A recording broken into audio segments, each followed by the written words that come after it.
सुखदुःखे समे कृत्वा लाभालाभौ जयाजयौ ततो युद्धाय युज्यस्व नैवं पापमवाप्स्यसि। ఈ శ్లోకం అనేది చాలా చాలా చాలా ఇంపార్టెంట్. అండర్లైన్ చేసుకోండి, బాగా గుర్తుంచుకోండి ఈ శ్లోకం అనేది. ఎందుకంటే ఇందులో చాలా ధర్మ సూక్ష్మం మిగిలి ఉంది, దాగి ఉంది. ధర్మ సూక్ష్మం అనేది ధర్మమే కాదు, ధర్మ సూక్ష్మం దాగి ఉంది. ఎందుకంటే దీని ముందు అర్థం చెప్తాను, దాని తాలూకు వెనక్కి భావం చెప్తాను.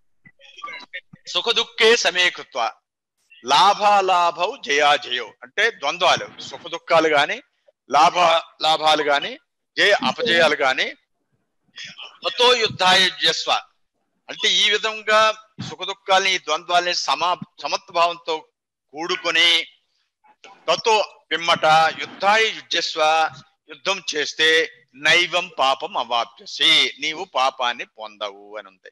దీని అర్థం అది. అంటే సుఖ దుఃఖాలని ఈ ద్వంద్వాలని సమత్వం చేసుకుని నీ యుద్ధం చేస్తే పాపం పొందవు. సమత్వం లేకపోతే పాపం పొందుతావు అని కదా అర్థం. ఇక్కడ అదే ఆ ధర్మ సమత్వం లేకపోతే పాపం పొందుతావు. ఈ సమత్వం లేకపోతే అది అదృశ్యంగా వచ్చినప్పటికీ నీ స్వధర్మం అయినప్పటికీ కూడా పాపం పొందుతావు. ఈ ధర్మ సూక్ష్మాన్ని అర్జునుడు మొట్టమొదటి చెప్పారు. ఏమనని? నిహత్య ధాత్రాష్ట్రాన్న కా ప్రీతి స్యాత్ జనార్దన పాపమేవ శ్రీదస్మాన్ హత్వైత నాతతాయన. అంత ధర్మం చెప్తున్నారు అక్కడ, జ్ఞానమే చక్కగా చెప్తున్నాడు. అర్జునుడికి తెలుసువి, కానీ మోహం చేత కన్ఫ్యూజ్ అయిపోయాడు, అది చేయాలా ఇది చేయాలని. నిహత్య ధాత్రాష్ట్రాన్న కా ప్రీతి స్యాత్ జనార్దన. ఈ ఆతతాయిలైన వాళ్ళు ఉన్నారే, ఈ కౌరవులు, వాళ్ళు 6 తప్పులు చేశారు కదా. పాపమే వాశ్రే దస్మాన్ హత్వైత నాతతాయన. అటువంటి ఆత్తాయిలు చంపినా కూడా పాపమే అనుకుంటున్నానన్నారు. ఆతతాయిలు చంపమని ధర్మం చెప్తోంది. ఆతతాయన వధో దోషో హంతుర్భవతి కశ్చన ఆతతాయన మాయాంతం అన్యాదేవ అవశ్చారి అని అన్నారు. చెప్తుంది. మనుస్మృతులు ఏంటంటే ఈ అగ్నిలో గ్రతశ్చేవ శస్త్రపాని ధనాపహ క్షేత్ర ధారాపహత్తాచ షడైతే నాతతాయన అని ఉంది. అంటే అగ్ని అంటే లక్కీళ్ళు దహనం చేయడానికి ప్రయత్నం చేశారు. గరదశ్చయ అంటే భీముడు అటువంటి వారికి విషం చంపడానికి చూశారు. శస్త్రపాని ధనాపహ వాళ్ళ విల్లమ్ముల్ని అపహరించారు. ధనాన్ని కూడా, రాజ్యాన్ని కూడా, మరి క్షేత్రం అంటే రాజ్యాన్ని కూడా అపహరించారు. భార్యని కూడా మానభంగం చేశారు. ఈ విధంగా ఇటువంటి తప్పులు చేసిన వాళ్ళని విచారించకుండానే చంపేయవలను అనేది ధర్మం. అటువంటి ధర్మాన్ని కూడా ఆచరించినప్పటికి కూడా పాపమే పొందుతాము అని అర్జునుడే ధర్మశోషం చెప్పాడు. ఆ ధర్మశోషం ఏమిటంటే ఇక్కడ ఇది ద్వంద్వ బుద్ధిని బుద్ధి పెట్టి సమత్వ భావనతో చేస్తే పాపం అంటదు, లేకపోతే పాపం అంటుకుంటుంది. కాబట్టి ఇది ఈ శ్లోకం అనేది భగవద్గీతకి, కర్మయోగానికి, మొత్తం అన్నిటికీ కీలకమైన శ్లోకం. ఇది చాలా కీలకమైనది. ఎందుకంటే సమత్వ బుద్ధితో ఏదైనా చేయాలి. ఉదాహరణకి ఏంటంటే, నేను మొన్న చెప్పాను, ఒక వ్యక్తిని చంపాడు అనుకోండి. ఆ చంపుతుండేటప్పుడు ఇంకో 3వ వ్యక్తి చూశాడు.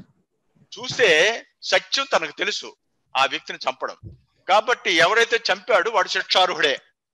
శిక్షార్హుడు అయినప్పటికీ కూడా ఈ చూసిన వ్యక్తి వీడికి శిక్ష వేయడానికి వీడికి అర్హత లేదు.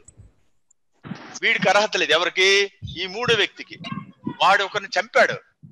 చంపినప్పుడు వీడు శిక్షార్హుడే. 2వ వ్యక్తి శిక్షార్హుడు అయినప్పటికీ కూడా చూసిన వ్యక్తి వాడికి శిక్ష వేయడానికి లేదు. ఎవరు వెయ్యాలి? తీర్పిచ్చేవాడు కావాలి. ఎవరు? జడ్జి. ఎవరా జడ్జి? వారు సమత్వ బుద్ధి. వాళ్ళు ఇటువైపు మరి మంచి చెడు, లేకపోతే అన్బయాస్డ్ అంటారు చూసారా, పక్షపాతం, నిష్పక్షపాతంగా ఎవరు వ్యవహరిస్తారో వాళ్ళు శిక్ష వేయడానికి అర్హులు. అది నిష్పక్షపాతం ఎవరికి వస్తుంది? సమత్వ బుద్ధి ఉండే వాళ్ళకి. సమత్వ బుద్ధి ఎప్పుడు వస్తుంది? వాళ్ళు తన లోపలుండే, అది రాబోయే శ్లోకం అసలైన కీలకమైనది. ఈ లోపల మన యొక్క ప్రాణాపానాల్ని సమానం చేసి సమత్వ బుద్ధి ఎవరైతే పొందుతారో అటువంటి వాళ్ళు ఏ పని చేసినా పాపం అంటదు.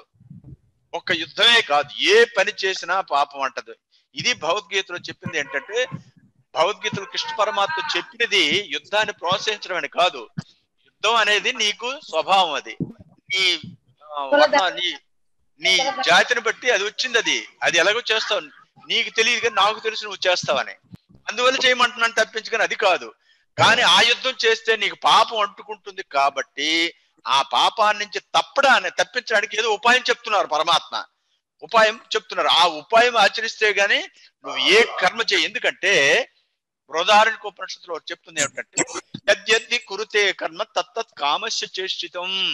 నువ్వే కర్మ చేసినా సరే అది కోరికతో కూడుకున్నదే. కర్మణా బధ్యతే జంతు విద్యాచ విముచ్యతే. కర్మ చేత ప్రతి జీవుడు బంధింపబడతాడు, జ్ఞానం చేతనే విమోచనం పొందుతాడు. కాబట్టి కర్మ చేయకుండా ఒక ప్రక్క నుంచి ఉండలేడు. అది 3వ అధ్యాయాలు చెప్పబోతున్నారు. ఏది ప్రతి క్షణం కూడా చేయకుండా ఉండాలంటే ఇంకో 3 అధ్యాయాలు చెప్పబోతున్నాయి. ఇవన్నీ కూడా ఏంటంటే కర్మ తాలూకా కీలక అంశాలు. కర్మ చేయడానికి ఊరికే కృష్ణ పరమాత్మే కర్మయోగం చెప్పారు, కర్మ చేయమన్నారని కాదు అక్కడ అర్థం. కర్మ చేయడంతోన చేసే విధానం ఏమిటంటే సమత్వ బుద్ధి కావాలి. ఆ సమత్వ బుద్ధి అనేది ఎలా వస్తుందో వారు ఉపాయం చెప్పబోతున్నారు. అది అసలు ఆయన కీలకం.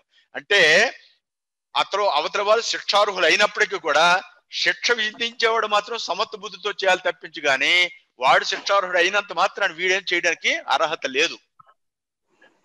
అది నెక్స్ట్ యశాతే